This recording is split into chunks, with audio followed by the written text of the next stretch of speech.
রেফারির বাজে রেফারি হামজার সেরাটা সমিতের ক্যামিও, তারপরে দলকে কিছুতেই জিতাতে পারেননি বাংলাদেশ। দেখে মনে হচ্ছে একজন রেফারির কাছে বাংলাদেশের 11 জন হেরে গেছে। অন্যদিকে রেফারি যে হারে নিজের সিদ্ধান্ত ভুল করেছে, এমন সিদ্ধান্ত ভুল করার কারণে আমি মনে করি রেফারির জরিমানা হওয়ার কথা, কারণ পুরো ম্যাচটাই রেফারি সমর্থন করেছেন সিঙ্গাপুরকে। সেটা দেখারও বাকি ছিল না। হামজা অনেকবার রেফারিকে তার সিদ্ধান্তের ব্যাপারে বলেন, তবে রেফারি কিছুতে না শোনার বান করে থাকেন। এই যে ম্যাচের 89 মিনিটের সময় সিঙ্গাপুরের ডি বক্সের ভিতরে যে পাউলটা হয়েছে সেটা নির্গেট একটা পেনাল্টি, তবে সেটাকে পেনাল্টি না দিয়ে দিয়েছেন থ্রো বল। যারা খেলা দেখেছেন তারা পুরো ম্যাচটাই দেখেছেন রেফারির সিদ্ধান্ত কেমন ছিল।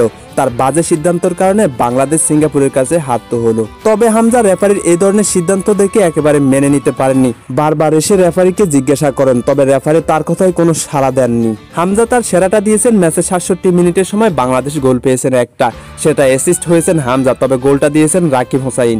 এক প্রকার বলতে গেলে সিঙ্গাপুরকে শেষের 15 মিনিটে নাকানি সুবানি খাওয়াইছে বাংলাদেশি খেলোয়াড়রা। তবে সবাই কমেন্টে জানাবেন হামজার খেলা গতকালকে কেমন হয়েছে, আর ম্যাচ হারার দায় কি রেফারিকে দিবেন নাকি খেলোয়াড়দেরকে দিবেন, এই ব্যাপারটা জানাবেন।